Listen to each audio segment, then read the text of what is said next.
როდესაც ესპანეთსა და თურქეთს სტუმრად ეთამაშები, ცოტა რთულია საუბარი თუ რა შედეგები იქნება, განსაკუთრებით ესპანეთზე, რომელიც მსოფლიოს საუკეთესო გუნდია.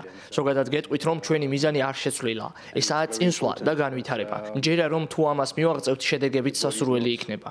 გუნდის განვითარება ყოველთვის ჩემი პრიორიტეტი იყო და ასე იქნება მომავალშიც. როგორც მთავარი მწვრთნელი ვაცნობიერებ შედეგების მნიშვნელობასაც, მაგრამ ასეთი მაღალი დონის თამაშები კარგია იმის დასანახად, თუ რა ეტაპზეა საქართველოს ნაკრები.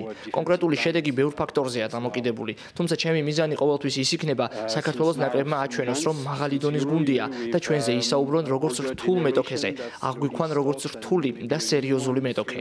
შემტევი ფეხბურთელებისთვის გოლების გატანა მნიშვნელოვანია, მაგრამ ფეხბურთში დაცვაც მნიშვნელოვანია და ამ მხრივ ბოლო დროს გარკვეული გამოწვევები გქონდა. დაცვაში მიდის თაობათა ცვლა და ახლა ჩემი საქმეა, რომ სწორი ბალანსი ვიპოვო. კარგი იქნებოდა უფრო მეტი ფეხბურთელი რომ იყოს თავდაჯერებული და კარგ ფორმაში. ასეთ დროს უფრო ადვილია ყველაფერი. მიქაუტაძისთვის მნიშვნელოვანი იყო ახალ გუნდში სეზონის კარგად დაწყება. ჟორჟი ვილიარეალმა ძალიან დიდი თანხა გადაიხადა და მნიშვნელოვანია, რომ კარგ ფორმაშია, რაც ჩვენს ნაკრებსაც წაადგება.